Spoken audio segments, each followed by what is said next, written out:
साथियों जय जोहार।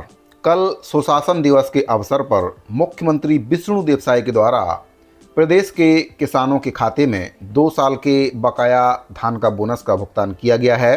कुल 3,716 करोड़ रुपए की जो राशि है वह किसानों के खातों में भेजी गई है।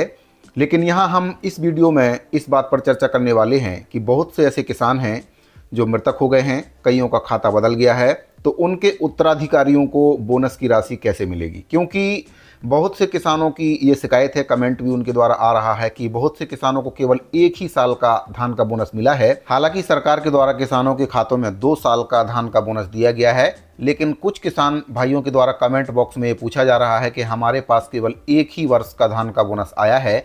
और बहुत से किसान भाई ऐसे हैं जिनको बोनस मिला ही नहीं है, क्योंकि जिनको बोनस मिलना था या तो वे अभी इस दुनिया में नहीं हैं। तो उनके लिए क्या व्यवस्था सरकार के द्वारा की गई है, इस वीडियो में मैं आपको बताऊंगा कि उनको उनके उत्तराधिकारियों को कैसे 2 साल का धान का बकाया बोनस मिलेगा। क्योंकि बहुत से किसान भाई ऐसे हैं जिनके द्वारा खाता भी बदल दिया गया है। तो जब खाता बदल दिया गया है तो खाते में जो नया खाता है उसमें धान का बोनस कैसे आएगा, उसके बारे में भी आपको मैं बताऊंगा, विस्तार से जानकारी आपको दूंगा। वीडियो में अंत तक बने रहिए। सबसे पहले बात कर लेते हैं मुख्यमंत्री जी के द्वारा की गई घोषणाओं के बारे में। तो मुख्यमंत्री जी ने अपने संबोधन में कहा है कि गरीब भूमिहीन मजदूरों को 10,000 रुपये सालाना उनके द्वारा दिया जाएगा। पारदर्शिता के साथ 1 लाख सरकारी पदों पर भर्ती करेंगे। 5500 रुपये मानक बोरा के हिसाब से 15 दिन तक तेंदुपत्ता खरीदी की जाएगी। मुख्यमंत्री विष्णुदेव साय ने कहा कि हमारी सरकार हर वर्ग को ध्यान में रखने वाली सरकार है। हम हर वादा पूरा करेंगे। हम गरीब भूमिहीन मजदूरों को 10,000 रुपये सालाना देंगे। वहीं पर उनके द्वारा बताया गया कि आयुष्मान कार्ड में 10 लाख रुपए तक का मुफ्त इलाज भी उनके द्वारा किया जाएगा।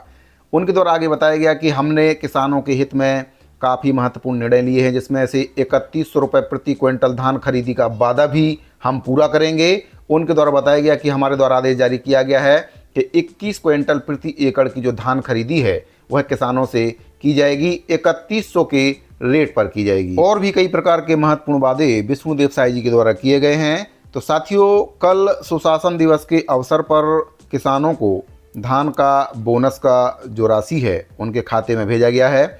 वहीं पर बहुत से ऐसे किसान हैं, मृतक किसान हैं, जिनका बोनस अटक गया है। तो मृतक किसानों के परिजनों या उनके उत्तराधिकारियों को बोनस कैसे मिलेगा, क्योंकि अभी उनको बोनस नहीं मिला है, जिसके वजह से मृतक किसानों के परिजनों ने बोनस उत्तराधिकारियों को देने की मांग की है। उनके द्वारा बताया गया है कि जो किसान थे वो मृतक हो चुके हैं, इसलिए जो बोनस की राशि है अब उनके उत्तराधिकारियों को मिलना चाहिए। किसान नेताओं का दावा है कि 8 से 10% जो किसान हैं उनकी मौत हो गई है, साथ ही उनके खाते भी बदल गए हैं। तो किसानों के जो उत्तराधिकारी हैं उनको बोनस कैसे मिलेगा, इसके संबंध में कृषि विभाग के सचिव कमलप्रीत जी का कहना है कि मृत या प्रभावित किसानों के जो वारिस हैं उनको संबंधित सोसाइटी में सबसे पहले आवेदन करना होगा। आवेदन के 3 सप्ताह के भीतर ही मामले का जो निराकरण है वह किया जाएगा। आवेदन को ऑनलाइन तहसीलदार को भेजा जाएगा और इसके बाद तहसीलदार की रिपोर्ट के आधार पर बोनस की जो राशि है उसका भुगतान किया जाएगा। तो जो किसान मृत हो चुके हैं उनके उत्तराधिकारियों को ये काम करना होगा, तभी जो बोनस की राशि है वह उनके खाते में आएगी। क्योंकि बहुत से किसान भाई ऐसे हैं जो मृत हो गए हैं और उनके जो खाते हैं वे भी बदल चुके हैं। तो सबसे पहले उनके जो उत्तराधिकारी हैं सोसाइटियों में उनको जाके आवेदन करना होगा। आवेदन करने के बाद 3 सप्ताह के भीतर में जो मामला है उसका निराकरण होगा। आवेदन की जो ऑनलाइन रिपोर्ट है उसको संबंधित तहसीलदार के पास भेजा जाएगा और संबंधित तहसीलदार के अनुमोदन के बाद संबंधित किसान के उत्तराधिकारी के खाते में बोनस की राशि ट्रांसफ़र की जाएगी।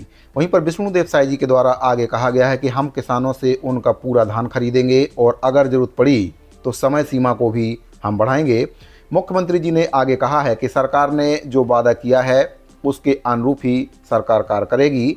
उन्होंने कहा कि उज्ज्वला योजना के तहत जो रसोई गैस देने का वादा भाजपा के द्वारा किया गया है, मोदी की गारंटी जिसको नाम दिया गया है, 500 रुपये में गैस सिलेंडर देने का वादा भी भाजपा के द्वारा किया गया था। मुख्यमंत्री जी के द्वारा कहा गया है कि हम उस वादे को जरूर पूरा करेंगे। और छत्तीसगढ़ में भाजपा की सरकार बनने से पहले जो मोदी की गारंटी के नाम से घोषणा पत्र जारी किया गया था उसमें जितने भी वादे हैं 5 वर्ष में हम हर एक वादे को पूरा करेंगे, कोई भी वादा अधूरा नहीं रहेगा। उनके द्वारा पब्लिक को, जनता को आश्वासन दिया गया है कि जितने भी वादे घोषणा पत्र में किए गए हैं, भाजपा के घोषणा पत्र में मोदी की गारंटी के नाम से जो भी वादे उसमें किए गए हैं, सभी वादों को आने वाले 5 वर्षों में एक एक करके पूरा किया जाएगा। चाहे वह किसानों से किया वादा हो, बेरोजगारों से किया वादा हो, प्रदेश की महिलाओं से किया वादा हो, प्रदेश के अनियमित संविदा दैनिक वेतनभोगी कर्मचारियों से किया वादा हो, चाहे वह नियमित कर्मचारियों से डीए डीआर देने का वादा हो,